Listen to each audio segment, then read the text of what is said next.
Vamos a leer Mateo 20, del 17 al 28. Mateo 20, 17 al 28, me siguen allí en sus Biblias.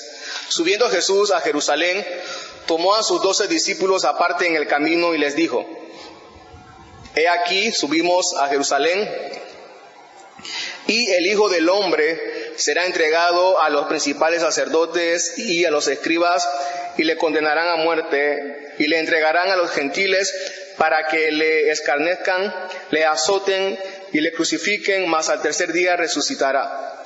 Entonces se le acercó la madre de los hijos de Zebedeo con sus hijos, postrándose ante él, diciéndole algo. Él le dijo: ¿qué quieres? Ella le dijo: ordena que en tu reino se sienten estos dos hijos míos, el uno a tu derecha y el otro a tu izquierda.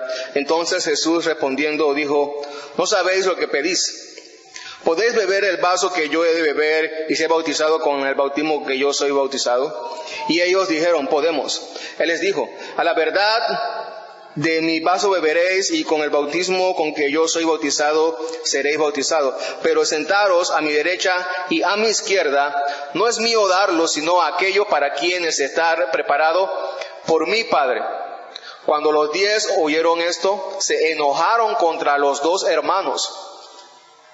Entonces Jesús, llamándolos, dijo: ¿sabéis que los gobernantes de las naciones se enseñorean de ellas, y los que son grandes ejercen sobre ella potestad? Mas entre vosotros no será así, sino que el que quiera hacerse grande entre vosotros será vuestro servidor, y el que quiera ser el primero entre vosotros será vuestro siervo. Como el Hijo del Hombre no vino para ser servido, sino para servir y para dar su vida en rescate por muchos. No sé si han escuchado el refrán ese que dice: es mejor ser cabeza de ratón que cola de león. ¿Lo han escuchado ese refrán? No sé, es mejor ser cabeza de ratón que cola de león. ¿Saben lo que significa ese refrán? Es mejor ser cabeza de ratón que cola de león.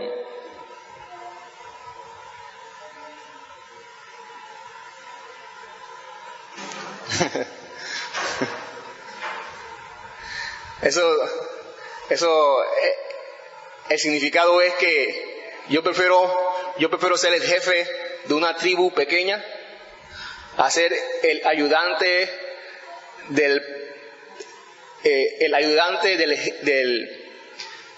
presidente de un país grande. Más o menos es la idea. Yo prefiero ser el jefe de una tribu pequeña que ser el ayudante del presidente de un país grande. Es mejor ser cabeza de ratón que cola de león.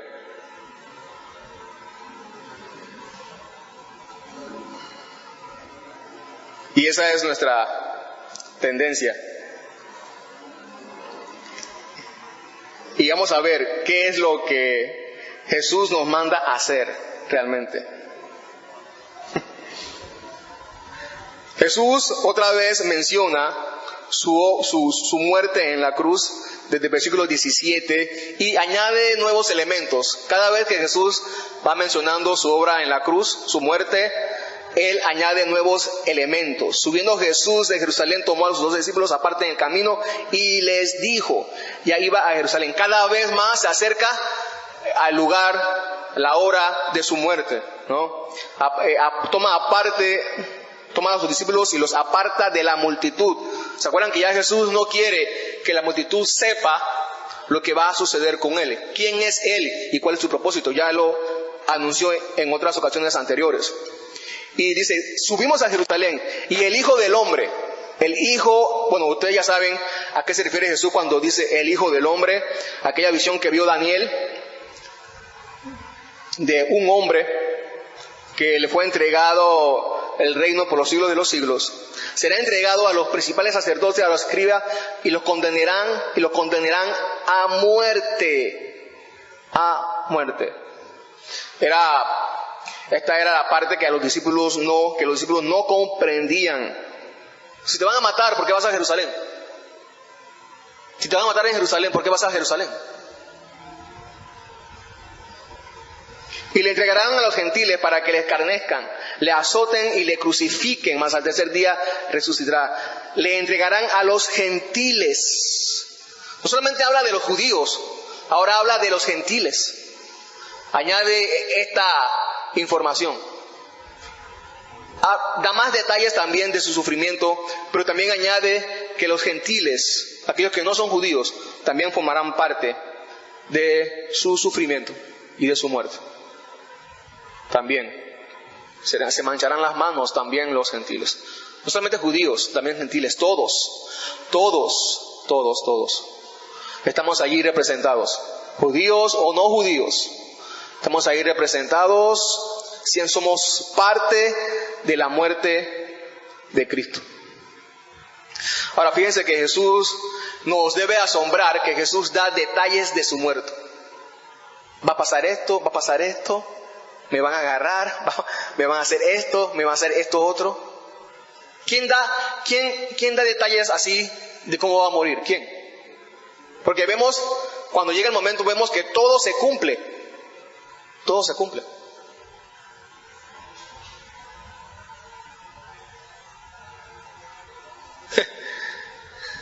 Jesús anunciando, las cosas no pasaron al azar. ¿Cómo Jesús pudo predecir esto y controlar y tener el control de todos estos detalles a medida que iba llegando a la cruz? ¿Cómo es posible eso?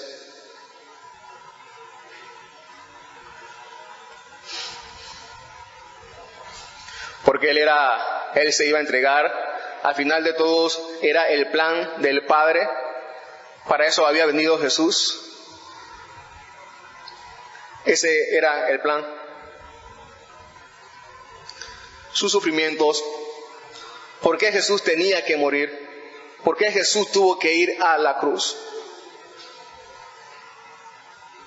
Jesús dijo que iba a morir, pero también dijo que iba a resucitar. No solamente iba de la muerte al cielo, a su Padre, sino que volvería a la tierra con un cuerpo nuevo, que es la promesa de los cristianos, que se le hace a los cristianos, donde todos vamos a resucitar un día, con un cuerpo nuevo para estar por siempre con nuestro Señor. Así que Jesús no está hablando de algo que podría pasar, sino de algo que iba a suceder. Pero fíjense, la conversación cambia. En el trayecto, en el recorrido, Él iba subiendo a Jerusalén y la conversación cambia. Entonces, se le acercó la madre de los hijos de Zebedeo. Este entonces nos da a entender que siguen el recorrido, no mucho tiempo después, pero siguen el recorrido, van caminando.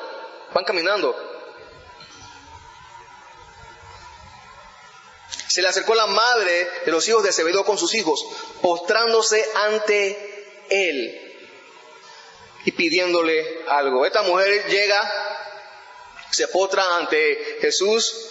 Esta mujer vemos que por lo menos al principio tiene una teología correcta acerca de quién es Jesús. Se arrodilla, se acerca correctamente a Jesús con la reverencia digna de un rey. También le habló y se refirió al reino de Jesús. Está bien, está correcta. Aparentemente conoce quién es Jesús. Aparentemente tiene una buena teología, pero el 21 entonces nos da a entender que no es un conocimiento del todo correcto. Él le dijo, ¿qué quieres? Ella le dijo, ordena que en tu reino se sienten estos dos hijos míos, el uno a tu derecha y el otro a tu izquierda. Las mamás, ¿no? ¿Cuántas mamás hay aquí?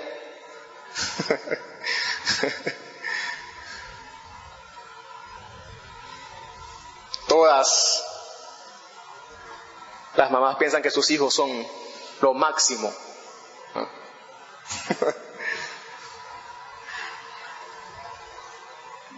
Tenemos que cambiar este concepto, ¿no? de que el amor de Dios es como el amor de una madre. Ustedes saben que eso no es así, ¿no? El amor de Dios no es como el amor de una madre, ¿no?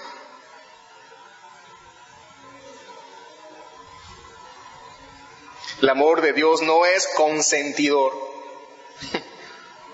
No es consentidor el amor de Dios. No consiente. El amor de Dios es justo. Siempre es justo, ¿no?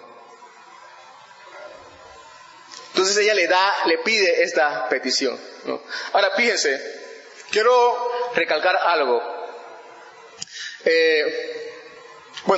La petición de esta mujer revela, ¿no?, un conocimiento igual que el de sus hijos. El de sus hijos igual que el resto de los discípulos, distorsionado. Y qué bueno que hizo esta pregunta, ¿no? Porque así nosotros podemos aprender, podemos conocer. Y no tenemos excusa para saber cómo debemos comportarnos desde ahora que pertenecemos al reino de los cielos. Fíjense, en las otras dos veces anteriores, cuando Jesús se refiere a su muerte, porque como les dije al principio, esta es la tercera vez que Jesús la menciona, o hace mención de su muerte. La primera vez está en Mateo 16:21, ¿no se acuerdan? Cuando Pedro le toma aparte y le dice, no, Señor, no digas eso. ¿Por qué? ¿Por qué? Porque él tenía también esta teología del reino ahora de Jesús. Gobernar sobre todos los demás, dominar sobre los romanos y sobre el resto de la tierra. Así que Jesús habla de su muerte y Pedro y los discípulos no están de acuerdo con eso. No, ellos quieren reinar ahora. La segunda vez también, a finales del capítulo 17, si recordarán, lo vuelve a mencionar. Jesús vuelve a mencionar su muerte en la cruz, a finales del capítulo 17. Y a principios del 18, los discípulos se hacen la pregunta, ¿quién es el mayor en el reino de los cielos?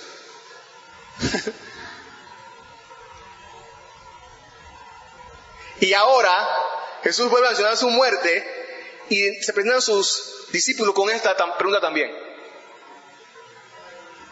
Jesús habla de su muerte estas tres ocasiones y en las tres ocasiones los discípulos están pensando en reinar y gobernar. Solamente le viene a la mente eso, en las tres ocasiones. Solamente piensan en gobernar. Y ahora piensan en... Jesús habla de su muerte y ahora piensan en quién se va a sentar a la derecha y a la izquierda de Jesús en su reino. Esta pregunta revela un poco lo que a ellos les preocupaba. Y este es un mal entendimiento del Evangelio. Un mal entendimiento del Evangelio. El Evangelio se trata de Cristo y su obra, no de Cristo y lo que a ti te conviene. Ese no es el Evangelio. El Evangelio se trata de Cristo y su obra. El Evangelio no es Cristo y lo que a mí me conviene. Y los discípulos no tenían claro eso. No tenían claro eso. Ordena que en tu reino se sienten mis hijos, ¿no?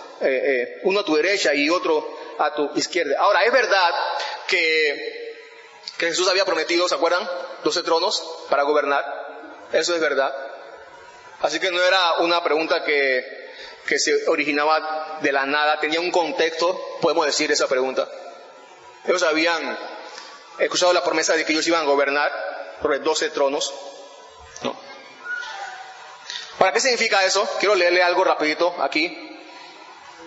¿Qué quiere decir, para recordar, qué quiere decir por las 12 tribus de Israel? Con toda probabilidad la expresión se refiere al nuevo Israel restaurado, sea que indique el número total de los elegidos tomados de las 12 tribus de Israel desde el principio hasta el fin de la historia del mundo, o aún a todos los escogidos tanto de los judíos como de los gentiles. En ambos casos se les debe referir a los regenerados, porque en el universo renovado al que se les refiere, nada al que se refiere, nada inmundo entrará jamás. Los 12 que han seguido a Jesús aquí y han permanecido fieles a Él en sus tribulaciones, van a recibir una recompensa especial. Serán preeminentes entre todos los miembros que pertenecen al nuevo Israel en reflejar la gloria de su Señor y Salvador. Los que han estado más cerca de Jesús aquí también estarán más cerca de Él allá también. Pero, ¿con qué nos quedamos nosotros? ¿Con qué promesa nos quedamos nosotros? ¿O con qué verdades acerca del reino preferimos quedarnos nosotros cuando leemos la Biblia, hoy nosotros también, igual que los discípulos? ¿Con qué verdades nosotros preferimos quedarnos? ¿Solamente con las verdades que nos gustan y las que no nos gustan? ¿Qué hacemos con esas verdades? Simplemente no queremos escucharla. Entonces Jesús respondiendo dijo, no saben lo que piden. No saben lo que piden. Ellos no estaban conscientes de lo que estaban pidiendo, de las implicaciones de su petición. Es por eso que Jesús les pregunta, ¿pueden beber el vaso que yo voy a beber y ser bautizado con el bautismo con que yo voy a ser bautizados? Y aquí vaso y bautismo, el vaso para beber y el bautismo se refiere al sufrimiento que Jesús iba a pasar. El vaso que yo voy a beber se refiere al sufrimiento. Al bautismo con que iba a ser bautizado también se refiere al sufrimiento al cual Jesús iba a entrar. ¿Pueden ustedes hacer eso? Jesús dijo, no, ustedes no saben lo que piden. Si ellos supieran lo que estaban pidiendo, realmente no lo piden.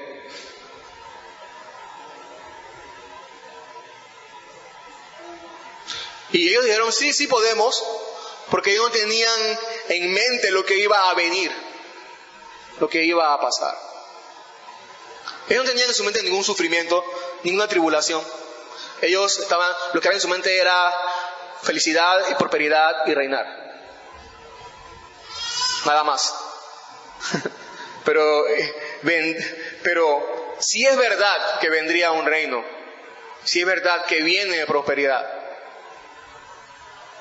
Pero antes de eso, venía para ellos sufrimiento y tribulación grande. Ellos no sabían lo que venía. Contestaron ignorando los acontecimientos, ¿no? Cuando Jesús fue arrestado, ¿se acuerdan? ¿Qué hicieron los discípulos?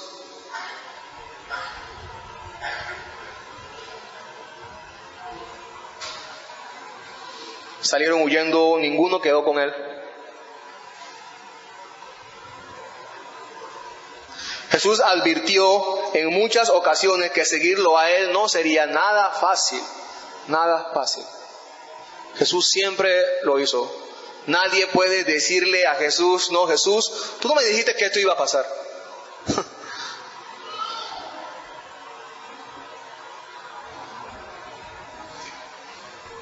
Ellos no sabían lo que estaban pidiendo.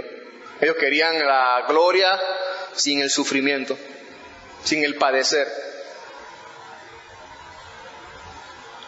Jesús les dijo, a la verdad de mi vaso beberéis, y con el bautismo con que yo soy bautizado seréis bautizados. Todos los discípulos de Jesús fueron martirizados. Hasta Pablo, incluyendo a Pablo, el número 13.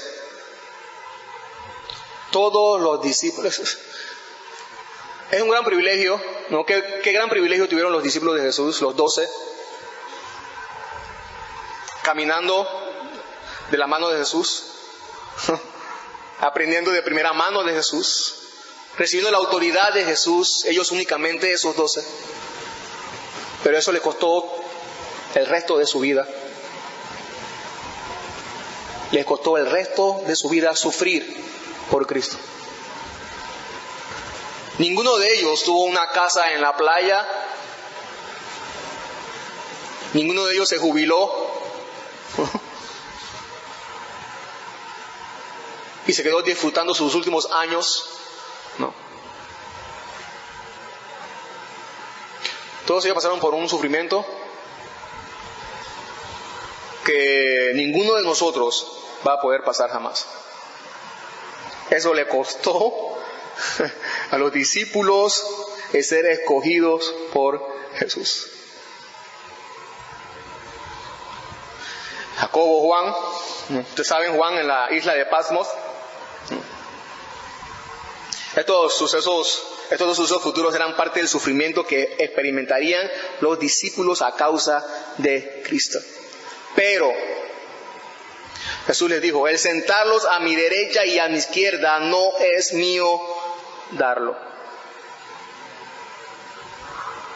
Jesús sabía quién se iba a sentar a su derecha. Ahora fíjense, Jesús no niega esto, ¿verdad? Jesús no niega. Jesús da a entender que va a haber dos puestos, uno a su derecha y uno a su izquierda. Jesús sabía quién iba a estar allí seguramente. Seguramente Jesús lo sabía, seguro que sí. Pero era el Padre quien los tenía ya designados. El Hijo del Hombre no tenía esa autoridad, tal autoridad de hacer cambios a último minuto.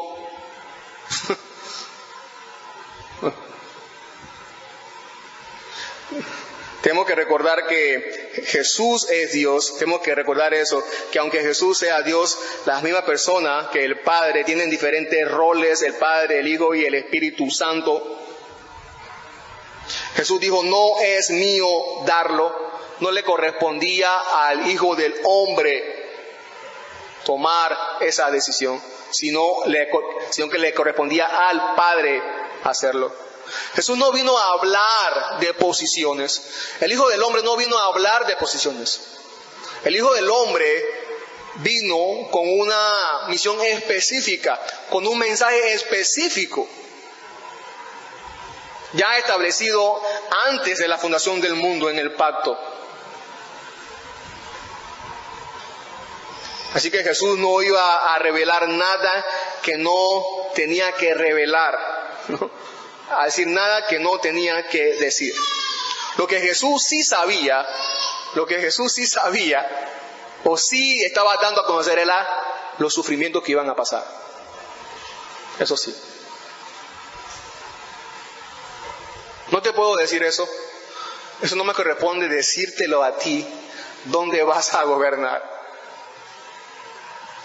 No me corresponde decirte cuál será tu puesto de preeminencia. ¿Sabes qué sí me corresponde decirte? ¿Cómo vas a sufrir por mí? Eso sí. ¿Cómo vas a sufrir por mí? Cuando los 10 oyeron esto, se enojaron contra los dos hermanos. Y uno puede imaginarse, ¿no? Que comenzaron a discutir, a reclamar. ¿Por qué se enojaron? Alguien ha dicho que no se enojaron con Jacobo y Juan por su falta de humildad. Esa no fue la razón de su enojo. Porque Jacobo y Juan no habían sido humildes, sino que se enojaron con Jacobo y con Juan porque se les adelantaron en la petición. Por eso se enojaron.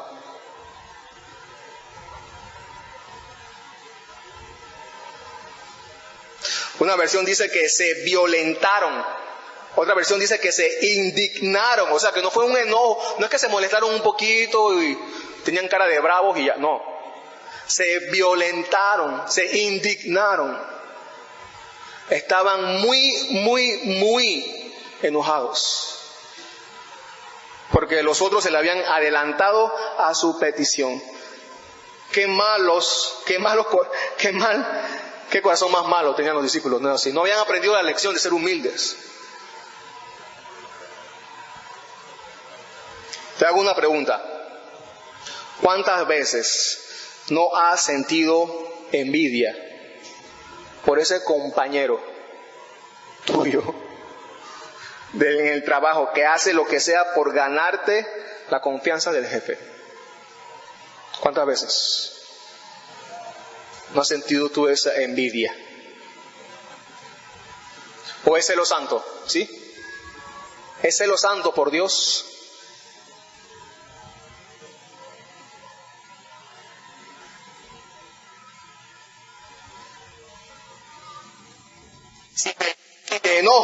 Si te enojas, entonces es muestra de que tu corazón no está bien. Si te enojas, no has entendido o se te olvidó de qué trata el reino.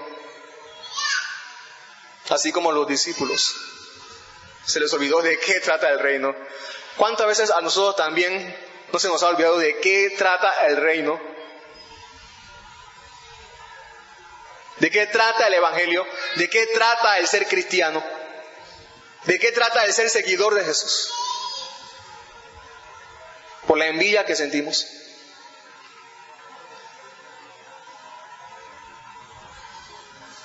Entonces tenemos que recordarlo. Entonces es necesario ir a Cristo para que nos recuerde de qué se trata el reino. ¿De qué se trata el ser seguidor de Él? Entonces es por eso que Jesús le dice en el 25, entonces Jesús llamándolos, dijo, ¿sabéis que los gobernantes de las naciones se enseñorean de ellas? Y los que son grandes ejercen sobre ellas potestad. Se enseñorean, ¿no? Dictadores. Ejercen su poder sobre el pueblo, sin tomar en cuenta a los gobernados. Son autoritarios, dictadores. Ese era el contexto de ellos, ¿no es así? El imperio romano y cómo las naciones se conquistaban unas a las otras. Es por eso que Jesús habla de este tipo de autoridad y de potestad sobre las naciones, sobre los gobernantes, sobre los gobernados. Pero así es como la sociedad se conduce, inclusive hoy, en este tiempo, en este siglo. Así es como la sociedad se conduce. Siempre crecemos con esta inclinación de poder y autoridad.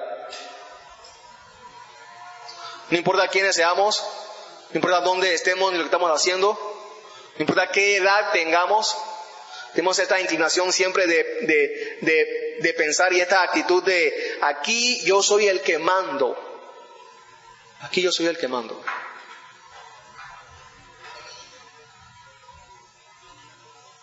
No necesitamos ser un emperador. Solamente necesitamos una casa donde vivir para decir aquí yo soy el que mando.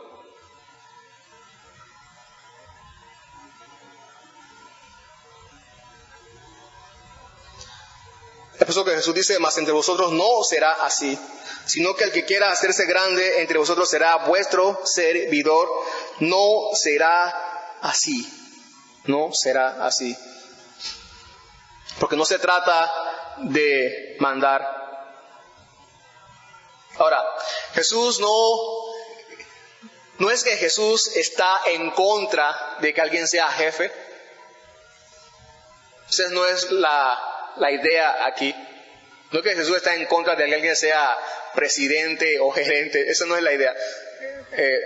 No es lo que Jesús está en contra, sino de la actitud que tenían los discípulos y que tenemos nosotros también muchas veces. La palabra que Jesús usa allí, sino que el que quiera hacerse grande, es la palabra mega,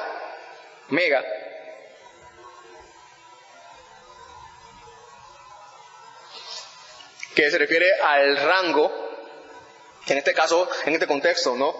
Pero es la palabra mega. No sé si usted ha oído este tipo de personalidad que se le conoce con el nombre de megalomanía. ¿Han escuchado? Megalomanía. Esas personas que se creen, dicen que Napoleón o Hitler tenían esto.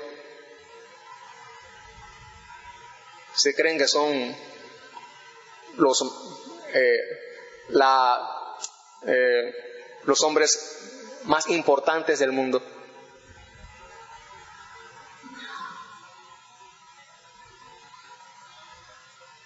Y la palabra que Jesús usa allí donde dice servidor, es la palabra diáconos, perdón. Y la palabra diáconos, literalmente, y en su significado más básico, como ya hemos visto en otras ocasiones, se refiere a alguien que hacía mandados. Si alguien quiere ser grande de vosotros, será el que haga los mandados. Está diciendo ahí Jesús de una forma literal, ¿no? Pero nosotros tenemos esa inclinación, ¿no? De no me mandes, porque yo no soy empleado de nadie.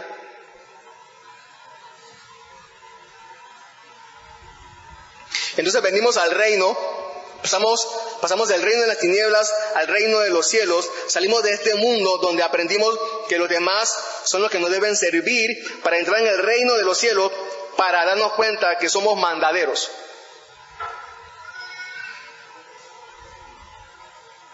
Que para eso es que Dios nos llamó, para ser mandados.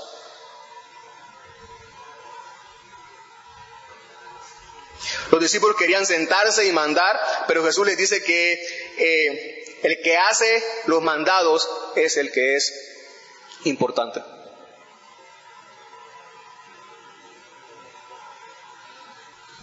El que quiera ser el primero entre vosotros será vuestro siervo. La palabra siervo allí cambia y es una palabra que habla de alguien que es esclavo. Esclavo.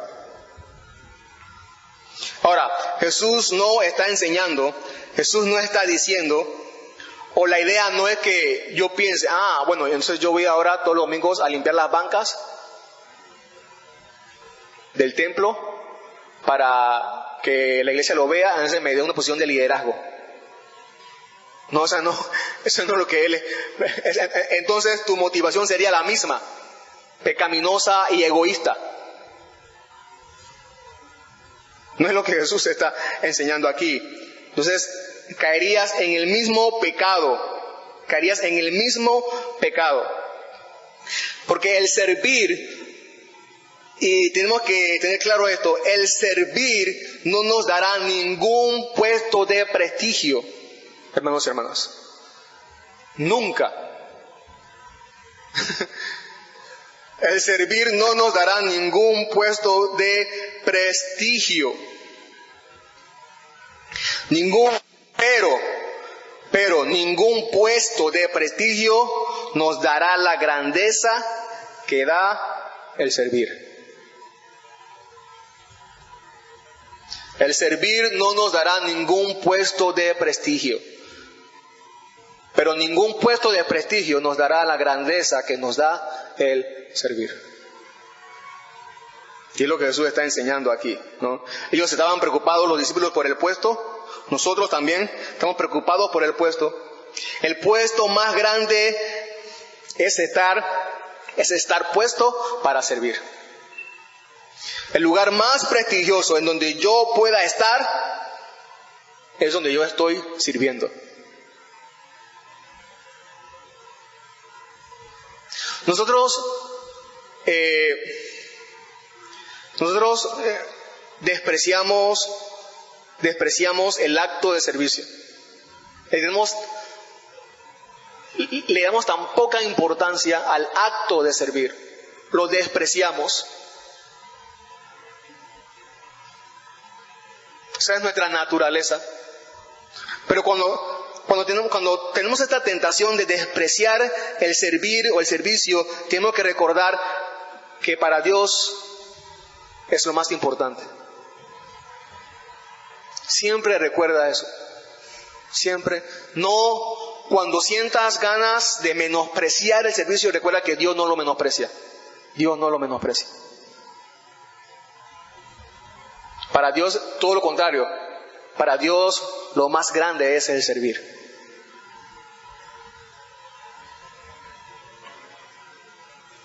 Como el Hijo del Hombre no vino para ser servido, sino para servir. ¿Cómo? Eso nos da a entender que así como el Hijo del Hombre, así como Jesús vino para servir, también nosotros debemos seguir el ejemplo y servir. así como el Hijo del Hombre vino a servir, también nosotros debemos ser como Él. Así como Jesús dejó el trono y vino a servir, nosotros también hemos venido al reino de los cielos para servir, para ser como Él. No se trata de un lugar de prestigio. No se trata de que no pensemos en un lugar de prestigio que se nos va a dar. ¿No?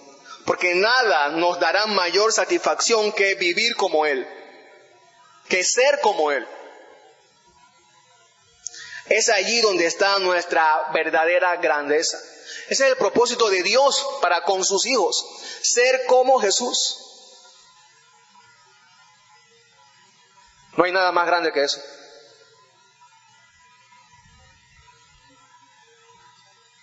Dice allí sino que para dar su vida en rescate por mucho. Y esta es la medida del servicio. Dar la vida. La medida que nosotros debemos seguir. Claro, nosotros no vamos a dar la vida como Jesús dio la vida, ¿no? Si usted se muere, usted no va a salvar a nadie.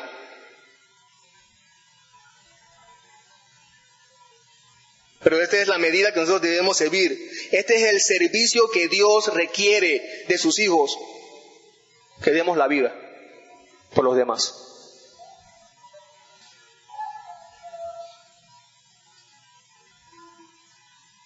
Entonces, Él vino a dar su vida. Él dejó su trono para morir, para rescatarnos. Jesús vino a rescatarte. Jesús vino a rescatarte de tu megalomanía,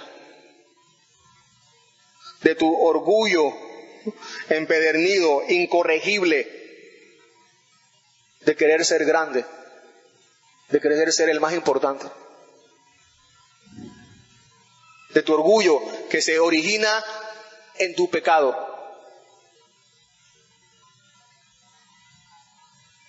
Él vino a dar su vida en rescate por muchos. Fíjense que Jesús comienza esta trayectoria contando ¿qué cosa? Su obra, su muerte, hablando acerca de su obra. Así comienza esta trayectoria. ¿Y cómo termina esta trayectoria? Jesús hablando acerca de su obra, de su muerte. ¿Saben? La verdadera grandeza empieza y termina conociendo el Evangelio de Cristo. Es allí donde está la verdadera grandeza. En el Evangelio de Cristo. La verdadera grandeza comienza y termina cuando conoces el Evangelio de Cristo. ¿Conoces tú ese Evangelio? ¿Conoces tú el Evangelio de Cristo? ¿Lo conoces?